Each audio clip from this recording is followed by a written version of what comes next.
बढ़ती महंगाई के विरोध में कांग्रेस ने किया केंद्र सरकार के खिलाफ धरना प्रदर्शन। थाली बजाकर और हस्ताक्षर अभियान चलाकर कांग्रेस ने खोला केंद्र सरकार के खिलाफ मोर्चा। महंगाई कम करने की मांग को लेकर अंबिकापुर में पेट्रोल पंप के सामने धरने पर बैठे कांग्रेसी कार्यकर्ता। सरगुजा में यूरिया की किल्लत से किसान हो रहे परेशान। दूर दराज गांव से अंबिकापुर आए किसान यूरिया लिए बगैर निराश होकर वापस लौटे घर। यूरिया की पर्याप्त उपलब्धता नहीं होने से किसानों को आने वाले दिनों में करना पड़ सकता है मुश्किलों का सामना।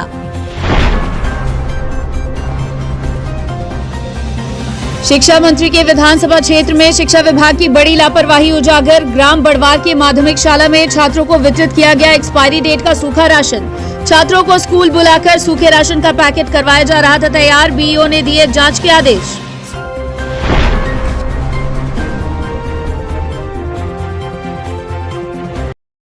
नमस्कार, मैं हूं वीना सिंह, आप देख रहे हैं आवाज और अब खबरें विस्तार से। बढ़ते पेट्रोल डीजल के दामों से आमजन त्रस्त हो चुके हैं। वहीं कांग्रेस बढ़ती महंगाई के विरोध में लगातार केंद्र सरकार के खिलाफ प्रदर्शन कर महंगाई कम करने की मांग कर रही है। इसी कड़ी में कांग्रेस अंबिकापुर शहर के पेट्रोल पंपों में थाली बजाकर और हस्ताक्षर अभियान चलाकर प्रदर्शन करती नजर आई।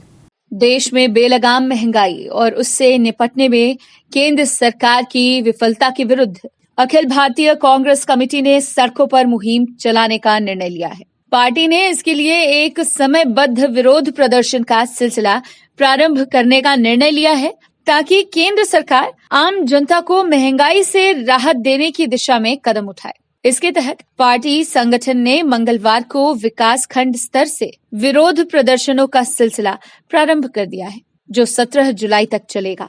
इस तारतम्य में ब्लॉक कांग्रेस कमेटी अंबिकापुर शहर के द्वारा खरसिया रोड स्थित अंबिका पेट्रोल पंप और बनारस रोड स्थित बाबरा पेट्रोल पंप पर धरना प्रदर्शन किया गया। इस दौरान ब्लॉक कांग्रेस कमेटी अंबिकापुर शहर के अध्यक्ष हेमंत सिन्हा ने पूरे कार्यक्रम की जानकारी देते हुए बताया कि मंगलवार को ब्लॉक स्तर पर पेट्रोल पंपों में धरना प्रदर्शन के साथ ही हस्ताक्षर अभियान भी चलाया जा रहा है। उन्होंने जानकारी दी कि केंद्र सरकार को जगाने के लिए कार्यकर्ता थाली बजाकर विरोध प्रदर्शन करेंगे।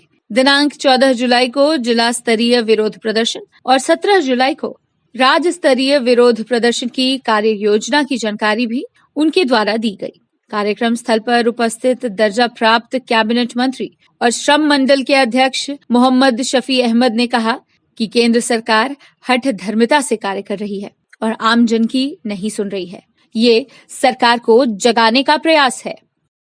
पूरे देश में भारतीय जनता पार्टी की सरकार है और केंद्र में भारतीय जनता पार्टी की सरकार है और जो पूरे देश में जो स्थिति देखने को मिल रही है कि महंगाई चरम सीमा पे है, चाहे वो डीजल पेट्रोल की बात करें, चाहे गैस सिलेंडर की बात करें या जो रोज़मर्रा में जो उपयोग में लाने वाले जो सामग्री हैं उनकी बात करें, सभी चीज़ों में सभी सामग्रियों में बेतहाशा मूल्य में वृद्धि की जा रही है।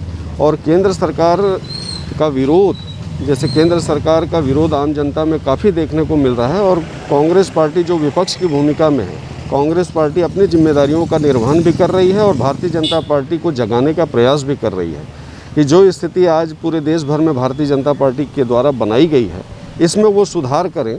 मूल्य वृद्धि जो बेतहाशा की जा रही है इसको कम करें। आज जब कांग्रेस की सरकार थी उस समय 57 रुपये लीटर डीजल के रेट थे और 70 रुपये 71 रुपये के लगभग रेट पेट्रोल का था। उस समय भारतीय जनता पार्टी के लोगों को बहुत ज़्यादा महंगाई दिखाई दे रही थी। 400 रुपये गैस सिलेंडर का रेट था, लेकिन आज जहाँ पे बेतहाशा डीजल पेट्रोल के दाम के बराबर लगभग हो जा रहे हैं, जिसका सीधा सीधा असर आम जनता पे पड़ता है। चूँकि वो भारी माल वाहन है और जब उस पर डीजल के रेट जब बढ़ते हैं तो चाहे वो यात्रा करने वाले लोग हों चाहे माल वाहन हो, सभी पे असर पड़ता है और वो स्थिति आज पूरे देश भर में दिखाई दे रही है। लेकिन भारतीय जनता पार्टी जिस हठ धर्मिता के साथ काम कर रही है, ऐसा लगता है कि उनको कॉन्फिडेंस है कि सारे लोकतांत्रिक ढांचों पे हम कब्जा कर ले रहे हैं और कब्जा कर लिए हैं। हमारे प्रदेश व्यापी आज आंदोलन था मोहन मरकाम जी के निर्देश पे।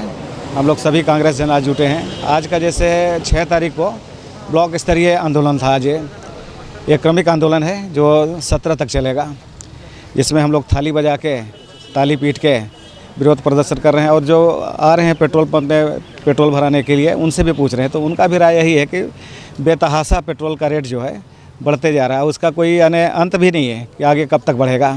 तो हम लोग आज इसी की बात को लेके हम लोग आज क्रमिक हड़ताल में बैठे हुए हैं। विरोध का मुख्य जो मुद्दा है वो बेतहासा फ्यूल के जो दाम है, पेट्रोल और डीजल के दाम जो बेतहासा बढ़ते जा रहे हैं, उनको लेकर के है। केंद्र सरकार को जगाने की कोशिश है कांग्रेस पार्टी के कार्यकर्ताओं के द्वारा। प्रदेश का निर्देश है, लगातार जो तेल की कीमतों में वृद्धि होती जा रही है, आम जनजीवन इससे त्रस्त होता जा रहा है। आर्थिक स्थिति इतनी खराब है, कोरोना के समय से लोगों के व्यवसाय से लेकर हर चीज़ों पर विपरीत असर पड़ा है, और उसके बावजूद इस तरह से तेल के दामों की वृद्धि होने से आम आदमी की कमर टूटती जा रही है। सरगुजा जिले में यूरिया की महामारी से किसानों को दिक्कतों का सामना करना पड़ रहा है। किसान यूरिया लेने जिला मुख्यालय तो पहुंच रहे हैं, लेकिन यूरिया की कमी की वजह से उन्हें निराश होकर वापस लौटना पड़ रहा है। ऐसे में किसानों को चिंता सता रही है कि यदि समय पर यूरिया उन्हें उपलब्ध नहीं हुआ तो आने वाले दिनों में उन्हें परेशानियों का सामना करना पड़ सकता है। सरगुजा जिले में भी इन दिनों खरीफ सीजन में भी यूरिया की कमी शुरू हो गई है। मांग के अनुरूप आपूर्ति नहीं होने से किसान समितियों से निराश होकर लौट रहे हैं। चालू खरीफ सीजन में सरगुजा के लिए सिर्फ 811 मीट्रिक टन यूरिया की एक खेप उपलब्ध कराई गई थी। इसके बाद से आपूर्ति नहीं होने से किसान चिंतित हैं। खुले बाजार में भी इसकी उपलब्धता पर्याप्त नहीं है। समितियों में यूरिया कई दिनों से नहीं है। मॉनसून के समय पर दस्तक के साथ ही जिले में खेती किसानी के काम में तेजी आई है। जिले में बड़ी संख्या में ऐसे किसान हैं जिनकी धान की नर्सरी तैयार है और अब वे रोपा लगाने की तैयारी कर रहे हैं। कुछ दिनों बाद उन्हें यूरिया की आवश्यकता होगी, इसलिए वो पहले से ही यूरिया लेना चाह रहे हैं, लेकिन समितियों से उन्हें यूरिया नहीं मिल पा रहा है। जनप्रतिनिधियों और अधिकारियों से किसान लगातार शिकायत भी कर रहे हैं। बावजूद इसके समितियों में यूरिया की किल्लत बनी हुई है, जिसका खामियाजा आने वाले दिनों में किसानों को उठाना पड़ सकता है। यूरिया नहीं दिए हैं ना, कहीं में थी ना, काहे नहीं दे रहे हैं पता नहीं। आगे बोले थे इसन में कि यूरिया नहीं है, मैंने और इसन में ना मैंने सहकारी समिति में कहीं यूरिया दिले नहीं है। मत आज साल पर वही मतलब अभी मतलब मैं तो पहुँचे हैं मतलब 10-11 बजे 12 बजे, तो यूरिया नहीं मिलेगा तो हम लोगों का काम रुक जाएगा। कि नहीं मिल रहा है यहाँ इतना भीड़ भाड़ में, माने समझिए कि माने लाइन लगाने पर भी माने नहीं मिल रहा है। आज तो दुकानें नहीं खोल रहा है, वो तो वो पैकेट वाला का डब्बा वाला घोल बना के छिड़काव कर रहा है, तो उसमें हमारा कहाँ काम बनेगा वो नहीं बताया। मंगलवार है करके बोला, आया था और निकल गया, उसका नंबर हम आए हैं खातू ले नहीं ये तो कहाँ का लहे बोगा, अब देते नहीं है। आज काहे लाए रहे तो कहीं काहे लिहा हो, तो हम कहें कि मंगलवार है तो कहीं के सोसाइटी है, सब दिन चली सरकारी वाला हो, तो फिर अब ही आ जाए हन तो अब आते नहीं है खोले बड़े जग। सरगुजा संभाग के सबसे बड़े मेडिकल कॉलेज अस्पताल के कुछ विभागों में अब भी आधुनिक उपकरण की कमी है, जिससे मरीजों सहित अस्पताल प्रबंधन को दिक्कतों का सामना करना पड़ता है। हालांकि स्वास्थ्य मंत्री टीएस सिंहदेव की पहल पर अस्पताल में जरूरी संसाधनों में वृद्धि हुई है। देखिए एक खास रिपोर्ट। अंबिकापुर मेडिकल कॉलेज अस्पताल के ब्लड बैंक विभाग में अत्याधुनिक उपकरण नहीं होने से लोगों को परेशानियों का सामना करना पड़ता है। 3 साल पूर्व ब्लड बैंक में नए उपकरण लगाने की योजना बनाई गई थी, जहां 1 यूनिट ब्लड से 4 मरीजों को लाभ पहुंचाने के लिए उपकरण की मांग की गई थी, लेकिन 3 साल बीत जाने के बावजूद आज तक उपकरणों की व्यवस्था नहीं हो सकी है। गौरतलब है कि जिले में सिकल सेल और थैलेसीमिया के मरीजों की संख्या काफी होने पर हर माह ब्लड की आपूर्ति सही तरीके से नहीं होने और अस्पताल में दाखिल बंदियों को निःशुल्क ब्लड उपलब्ध कराने से ब्लड यूनिट कम पड़ जाता है, जबकि अस्पताल में दाखिल मरीज को red blood cell, plasma cell अलग किए बगैर ही लगाया जाता है। इसी के मद्देनजर लगभग 3 साल पूर्व ब्लड बैंक को अत्याधुनिक करने के साथ नए उपकरण की मांग प्रबंधन द्वारा शासन से की गई है। वहीं 1 यूनिट ब्लड से 4 मरीजों को लाभ मिले, इसके लिए विशेष तौर पर प्लेटलेट इंस्यूटर कॉम्पोनेंट सेपरेटर उपकरण उपलब्ध कराने की मांग की गई थी। हम एक ब्लड सिंगल ब्लड से आपका पैक्ड रेड सेल और प्लेटलेट्स और आपका फ्रेश फ्रोजन प्लाज्मा अलग अलग कर सकते हैं। और इनके लिए अलग अलग प्लेटलेट के लिए प्लेटलेट एजिटेटर आता है और कंपोनेंट्स के अलग अलग बैग्स आते हैं, ट्रिपल बैग्स, डबल बैग्स। इससे ये होता है कि हम एक सिंगल ब्लड कलेक्शन से 4 लोगों की लाइफ सेव कर सकते हैं।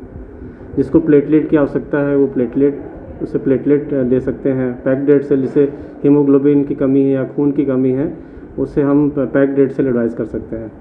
इसके लिए अलग कंपोनेंट की मशीन आती हैं। कंपोनेंट अलग अलग, जैसे प्लेटलेट के लिए प्लेटलेट एजिटेटर आता है तो उसमें हम प्लेटलेट अलग कर सकते हैं। फ्रेश फ्रोजन प्लाज्मा की मशीन आती है ना।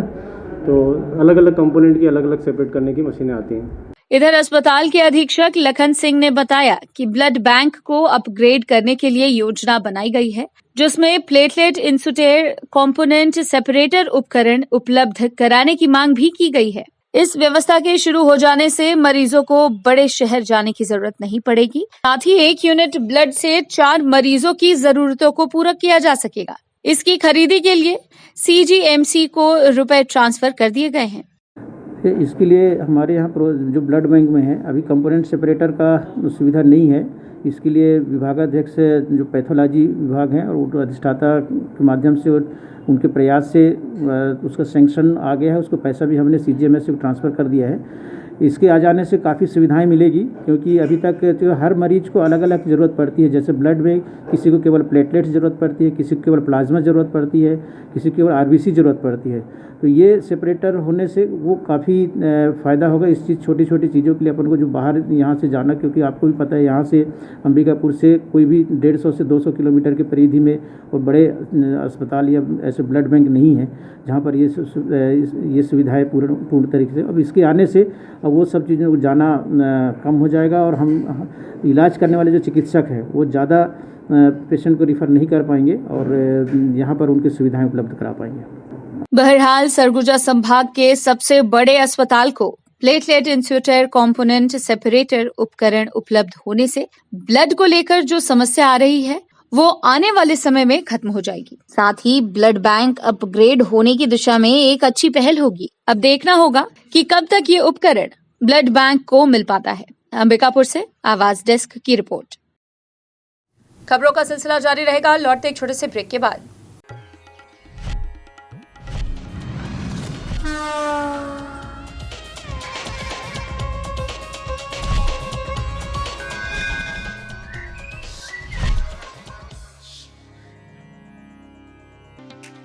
पेश है 100% फूड ग्रेड प्लास्टिक से तैयार फोनिक्स रोटो मोल्ड वाटर टैंक। दमदार मजबूती और ड्यूरेबिलिटी की असली पहचान। 10 सालों की वारंटी वाला पावरफुल फोनिक्स वाटर टैंक, जो है पीने के पानी के लिए भी पूरी तरह सुरक्षित। साथ ही हम बनाते हैं हर तरह के PVC pipes and fitting items. संपर्क करें 9826515093 पर। फोनिक्स वाटर टैंक, भरोसा आपका, जिम्मेदारी हमारी। क्या आपको मालूम है कि अंबिकापुर के सभी स्कूलों की ऑनलाइन क्लासेस शुरू हो गई हैं? क्या आपको वर्क फ्रॉम होम के लिए इंटरनेट की जरूरत है? अब अंबिकापुर के सभी क्षेत्रों में ब्रॉडबैंड इंटरनेट कनेक्शन की सुविधाएं उचित दरों पर उपलब्ध हैं। आज ही संपर्क करें Vande Mahamaya cable network, VM internet service, Alaknanda complex, प्रथम तल, अग्रसेन चौक, अंबिकापुर। मोबाइल 7440765555 9826120239।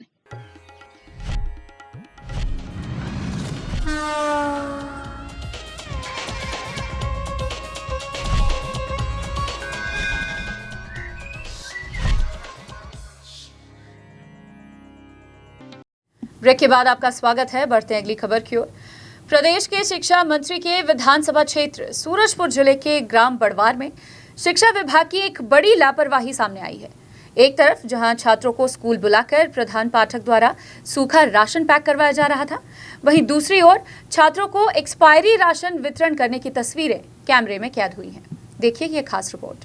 तस्वीरों में नजर आ रहा प्रतापपुर ब्लॉक के बड़वार का ये स्कूल प्रदेश के शिक्षा मंत्री डॉक्टर प्रेमसाय सिंह टेकाम के विधानसभा क्षेत्र अंतर्गत आता है और इन्हीं तस्वीरों में जो बच्चे मजदूरी करते नजर आ रहे हैं, ये बच्चे मजदूर नहीं बल्कि पूर्व माध्यमिक शाला बड़वार के छात्र हैं।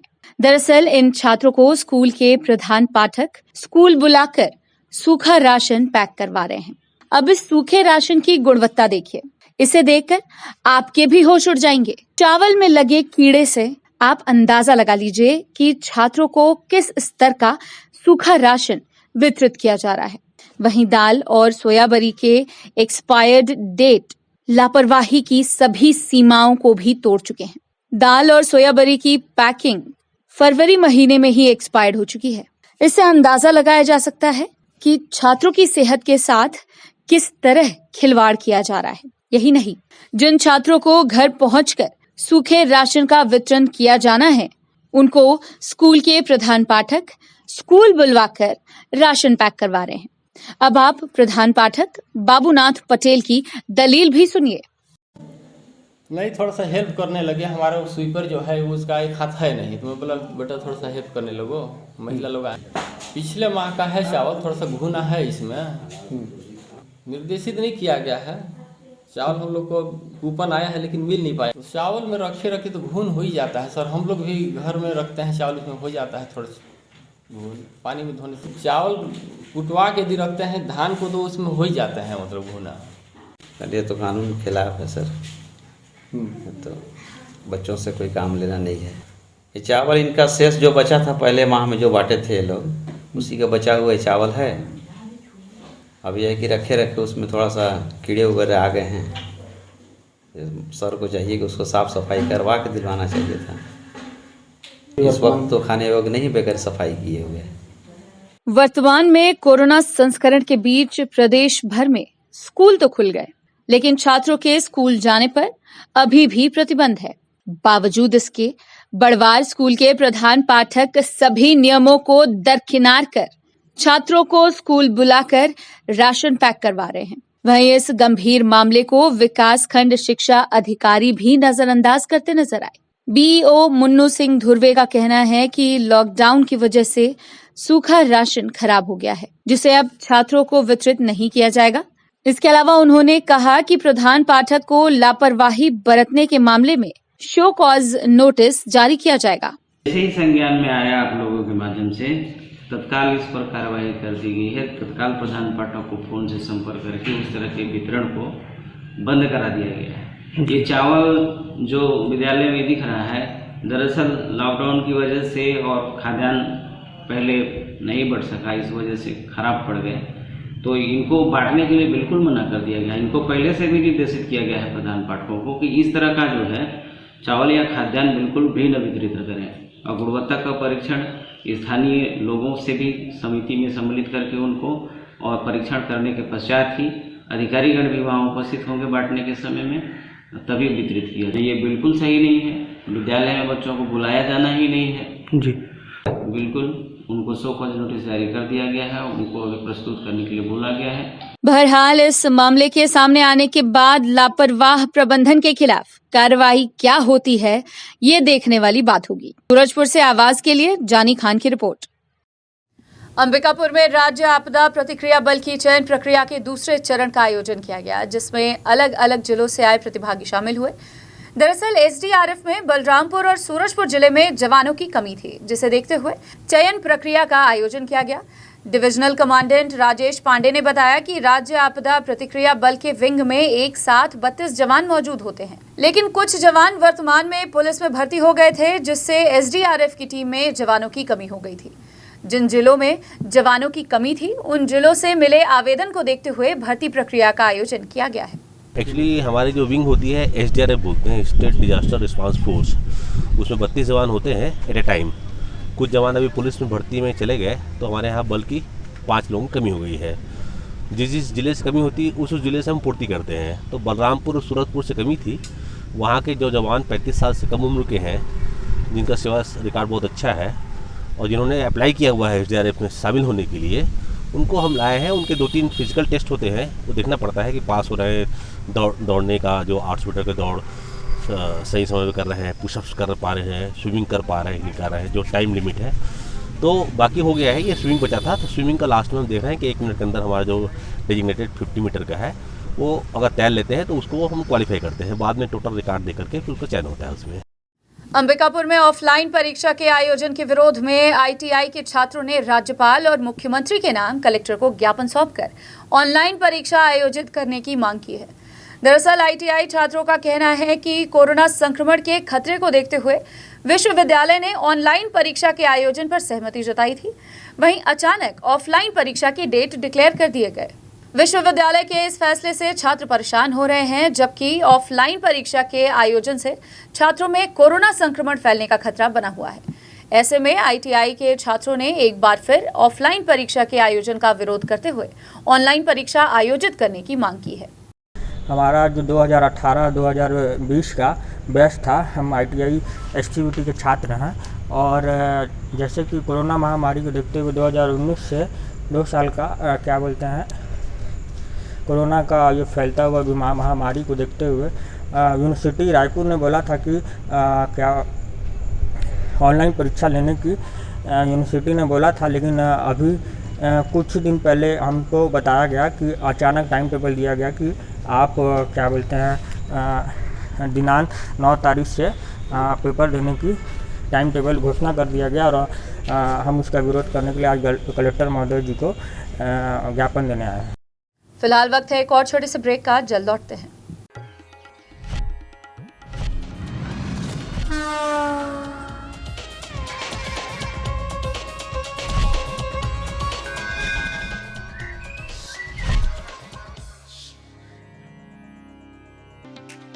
पेश है 100% फूड ग्रेड प्लास्टिक से तैयार फोनिक्स रोटो मोल्ड वाटर टैंक। दमदार मजबूती और ड्यूरेबिलिटी की असली पहचान। 10 सालों की वारंटी वाला पावरफुल फोनिक्स वाटर टैंक, जो है पीने के पानी के लिए भी पूरी तरह सुरक्षित। साथ ही हम बनाते हैं हर तरह के PVC pipes and fitting items. संपर्क करें 9826515093 पर। फोनिक्स वाटर टैंक, भरोसा आपका, जिम्मेदारी हमारी। क्या आपको मालूम है कि अंबिकापुर के सभी स्कूलों की ऑनलाइन क्लासेस शुरू हो गई हैं? क्या आपको वर्क फ्रॉम होम के लिए इंटरनेट की जरूरत है? अब अंबिकापुर के सभी क्षेत्रों में ब्रॉडबैंड इंटरनेट कनेक्शन की सुविधाएं उचित दरों पर उपलब्ध हैं। आज ही संपर्क करें Vande Mahamaya cable network, VM internet service, Alaknanda complex, प्रथम तल, अग्रसेन चौक, अंबिकापुर।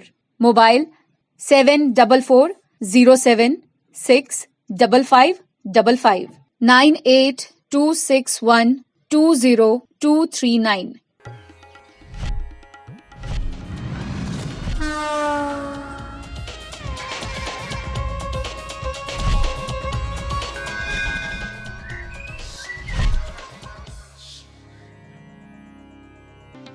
ब्रेक के बाद आपका स्वागत है। सूरजपुर जिले के कलेक्टर गौरव कुमार सिंह की एक और मानवता की उदार तस्वीर सामने आई है, जहां कलेक्टर ने सड़क पर घायल पड़े एक व्यक्ति को इलाज के लिए अस्पताल तक पहुंचाया है। दरअसल कलेक्टर गौरव कुमार सिंह प्रेमनगर के दौरे पर गए हुए थे। वहीं प्रेमनगर से जब वो वापस लौट रहे थे, तभी रास्ते में ग्राम जगतपुर के पास एक अज्ञात व्यक्ति सड़क पर लहूलुहान हालत में बेहोश पड़ा था। इसके बाद अज्ञात व्यक्ति की मदद कर कलेक्टर ने उसे इलाज के लिए रामानुज नगर सामुदायिक स्वास्थ्य केंद्र तक पहुंचाया। गौरतलब है कि इसके पहले भी कलेक्टर गौरव कुमार सिंह ने सड़क दुर्घटना में घायल एक व्यक्ति की मदद कर उसकी जान बचाई थी। सूरजपुर जिले में इन दिनों किसान खेती किसानी के कार्य में जुटे हुए हैं। ऐसे में किसानों को समय पर खाद और यूरिया उपलब्ध हो सके, इसके लिए प्रशासन ने योजना बनाई है। वहीं यूरिया और खाद की कालाबाजारी करने वालों पर भी प्रशासन नजर बनाए हुए है। कृषि बाहुल्य सूरजपुर जिले में बारिश की शुरुआत के साथ ही किसान खरीफ फसलों के कृषि कार्य में जुटे हुए हैं। ऐसे में प्रशासन भी इस बार किसानों के फसलों को उन्नत पैदावार के लिए कई तरह के अभियान चला रही है। वहीं कृषि विभाग भी किसानों को अच्छे किस्म के फसलों के बीज लेने के लिए प्रेरित कर रहा है। साथ ही जिले के कलेक्टर गौरव कुमार सिंह भी किसानों के कृषि कार्य के लिए बेहद गंभीर है। हर वर्ष कृषि कार्य के शुरुआत के साथ ही जिले के ग्रामीण क्षेत्रों में यूरिया खाद की कालाबाजारी के मामले सामने आते रहते हैं। ऐसे में कलेक्टर ने विभाग और सभी यूरिया खाद समितियों को सख्त हिदायत दी है। कलेक्टर ने चेतावनी दी है कि खाद की कालाबाजारी करते कोई भी पकड़ा गया तो उसके खिलाफ सख्त कार्रवाई की जाएगी। इसके अलावा उन्होंने किसानों को शासकीय दर पर यूरिया खाद उपलब्ध हो सके, इसके लिए संबंधित अधिकारियों को निगरानी रखने के भी आदेश दिए हैं। लगातार मॉनिटरिंग की जा रही है और जहां जहां से भी हमें जानकारी मिल रही है इस प्रकार की, वहां तत्काल कार्रवाई की जा रही है। सभी संबंधित अधिकारियों को निर्देशित किया गया है कि कहीं पर भी इस प्रकार की कालाबाजारी न हो। अगर कहीं से भी जानकारी मिलेगी तत्काल कार्रवाई की जाएगी। सूरजपुर में गोंडवाना गणतंत्र पार्टी के पदाधिकारी और गोंडवाना स्टूडेंट यूनियन के कार्यकर्ताओं द्वारा मध्य प्रदेश के देवास जिले में हुए 5 आदिवासियों के हत्या के विरोध में रंगमंच मैदान में 1 दिवसीय धरना प्रदर्शन का आयोजन किया गया। विरोध प्रदर्शन के दौरान गोंडवाना गणतंत्र पार्टी के कार्यकर्ताओं ने मध्य प्रदेश की भाजपा सरकार के खिलाफ जमकर नारेबाजी की। इस दौरान घटना क्षेत्र के थाना प्रभारी समेत मामले में स्थानीय नेताओं पर भी कार्यवाही की मांग की गई। प्रदर्शनकारियों ने राष्ट्रपति के नाम सूरजपुर तहसीलदार को ज्ञापन सौंपा। वहीं गोंडवाना पार्टी के नेता जयनाथ केराम ने कहा कि आदिवासियों पर हो रहे अत्याचार के विरोध में मंगलवार को देश भर में गोंडवाना गणतंत्र पार्टी 1 दिवसीय धरना प्रदर्शन का आयोजन कर रही है। आज मध्य प्रदेश के देवास जो जिला है वहाँ नेमावर गांव में जो घटना हुई थी पिछले महीना जो है 3 नाबालिग लड़कियों के शोषण, बलात्कार और उसके परिवार सहित 5 लोगों की हत्या और उसको गाड़ देना, वो बीजेपी के उसमें युवा नेता का हाथ था, सुरेंद्र चौहान का। और हम ये चाहते हैं कि पूरे देश में आज गोंडवाना गणतंत्र पार्टी ने इस तरह का विरोध किया है। हम चाहते हैं कि जो थाना प्रभारी हैं, जो एसपी हैं और जो भी अधिकारी, उसमें स्थानीय विधायक का भी नाम आ रहा है, इनके वो सहअभियुक्त का अपराध पंजीबद्ध करके उनके ऊपर भी वही कार्रवाई किया जाए। बुलेटिन में फिलहाल सिर्फ इतना ही। शहर से जुड़ी खबरों के लिए देखते रहिए आवाज। इस न्यूज के स्पॉन्सर हैं वीएम इंटरनेट, अलकनंदा कॉम्प्लेक्स, प्रथम तल, अग्रसेन चौक, अंबिकापुर, सरगुजा, छत्तीसगढ़।